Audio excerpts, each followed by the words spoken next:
Hi guys, welcome back. We're gonna talk about cardiovascular health, and especially in the range of 20 years and 30 years. We are seeing a lot of people who are in around 20 years to 30 years.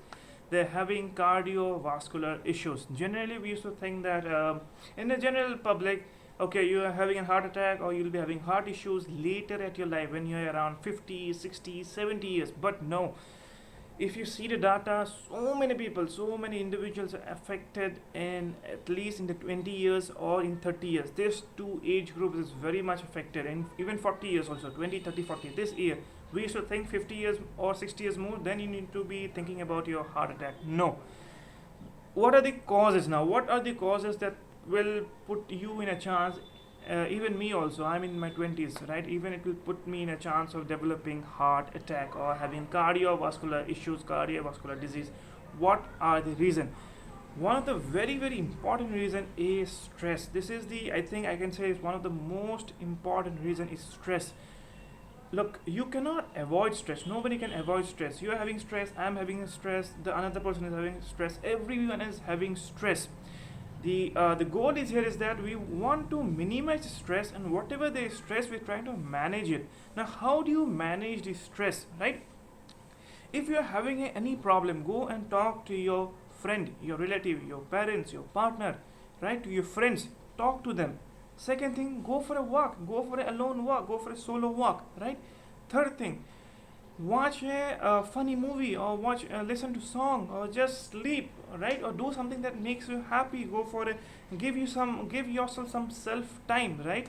And go for a dinner alone, go for a food this thing, anything, go for a food and anything that you do like yourself, right? You should love yourself first in order to manage stress. Now, another thing that you can do is very effective is actually get a dog, right? It may not be easy for everyone to have a dog if you're especially a bachelor, right? If you can afford to have a dog, it's the best thing I can say, right? That is how you can manage the stress. Even you're having stress time, like let's say you're under stress of 4 or 5 hours in a day, but if you spend half an hour to 1 hour to your pet, or you go for a walk in this, it can somehow balance, it can reduce the effects of bad effects of stress, right? The second thing very important is sedentary lifestyle. This is very important, because you are having a car, you are having a bike, you go to your office, sit in front of the laptop, and you do not move here and there. There is no physical work, especially at this time when it is known as work from home, right? At this work from home, you're sitting at your house, you're not doing anything, you will be sitting in a bed, you will be sitting on a couch, and your walking behavior is absolutely gone, right? So it will make you more likely to put on weight, less reduce your fitness level, you will be having obesity, you'll be having weakness, all those things will be coming into action. The third thing is very important is smoking, right? Smoking is one of the most important cause. I cannot say which is the most important. All these factors will cause a impact, right? It's not just one factors. These factors are interrelated. So smoking is very dangerous. Even if you're not smoking and you're getting exposed to something known as second hand smoke, that means your friend is smoking but you're not smoking, you're standing in front of him or near to him, talking to him, hey, smoking, you're not smoking, you will have the effects of smoking as well, right? Smoking is absolutely no, stop it. No amount of smoking is safe, right?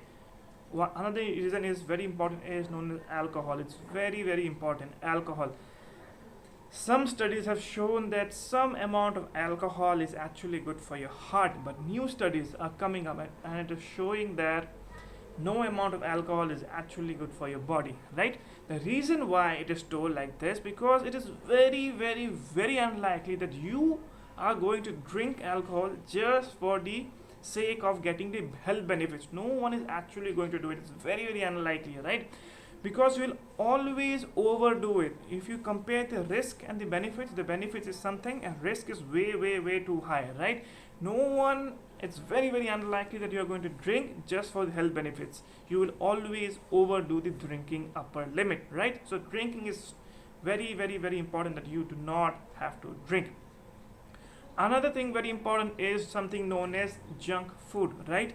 You are lazy, you don't want to make food at your house, you want to get it from a outside chain, you go and order a burger, you order a pizza. that is also very dangerous. Now, why is burger, pizza, noodles bad? Because first thing, these are loaded with salt. You have to keep your salt intake under check. Second thing, these are loaded with saturated fat, not healthy fat, saturated fat. The third thing is that they add a lot of preservatives and a lot of other chemicals which makes it more tastier. Why is this thing so tastier? You can make pizza at your home, but this will be not as good as what you get in the market, right? Why? There has to be some reason, right? You can have even make a oven at your house, but still the taste will not replicate what you get from outside. Why? There's a lot of additives. What are those additives?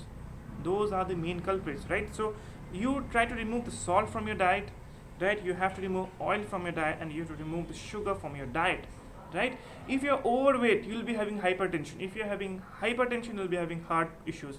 If you are overweight, you'll be having diabetes, and if you're having diabetes, you will slowly go and damage your heart.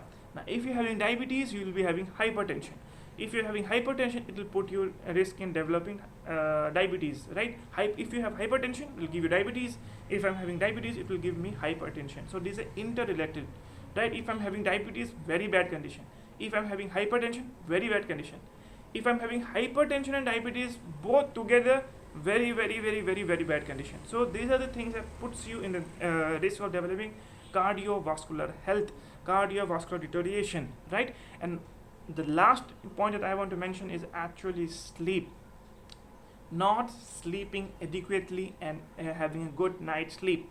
Adequate sleep for an adult should be minimum 7 hours. 7 hours is a sweet spot. Don't go for 6 hours, don't go for 8 hours. 7 hours, you are done. Now how do you know that you are sleeping adequate? One very simple technique I can tell you is that if you're sleeping at night and you wake up in the morning and you feel refreshed, you feel okay, I have slept enough, satisfied, right? And try to make sure that whenever you sleep at night, do not use your alarm clock in the next morning. Just wake up whenever your body wakes you up. Generally, if you see that, you will be able to see that you're waking up around 6-7 hours. So this is how your body is having adequate amount of sleep. So sleep is very important. Obviously all this professional, like in the paramedics, in the medical field, or in the military, or in the people working in refinery industries or emergency departments, those are the people who are always waking up at night or having shift duty, right? Including the nurses. So slowly this puts a damage to your body. These things are not that it's going to damage in one shot, right? It's not a bullet injury or a poison injury. It will immediately not damage. It will slowly deteriorate you, slowly damage your health, slowly, right? So sleep is very important. Please try to have 7 hours of sleep and try to keep it regular. Don't drink, don't smoke, right? Have a healthy lifestyle. Don't be in a sedentary lifestyle. Be active, go for a walk, use a cycle, all these things, right? Climb up the stairs, don't use a lift, or if you have to go to a nearby place, don't use a car or your vehicle or your bike or this thing, right? So, and very important is that do not smoke. This is again, I want to tell you that smoking is very dangerous. Less amount of junk food, very important. And always do regular periodic medical examination at least once a year. What are you going to do in this periodic monthly yearly examination? You have to do your complete blood count, then do your liver function test, then do your kidney function test, then do your thyroid profile, and very important is that do your lipid profile, right? And if you're around 40 years or around more, or 50 years around, if you're a male, go and do your prostate specific antigen test, PSA. This test is very mandatory. If you're around females, right, around 45, start to do your mammography. That means you are going to do an x-ray of your breast, very vital, and your pap smear. When are you supposed to start your pap smear? Any age that you start to become sexually active, you're having a sexually active lifestyle, right? Whenever you are having a sexual intercourse, at whatever age you're starting, maybe 20, 25, 30, 35, whatever age, 18, 15, any age group, that time you should be starting your pap smear, right?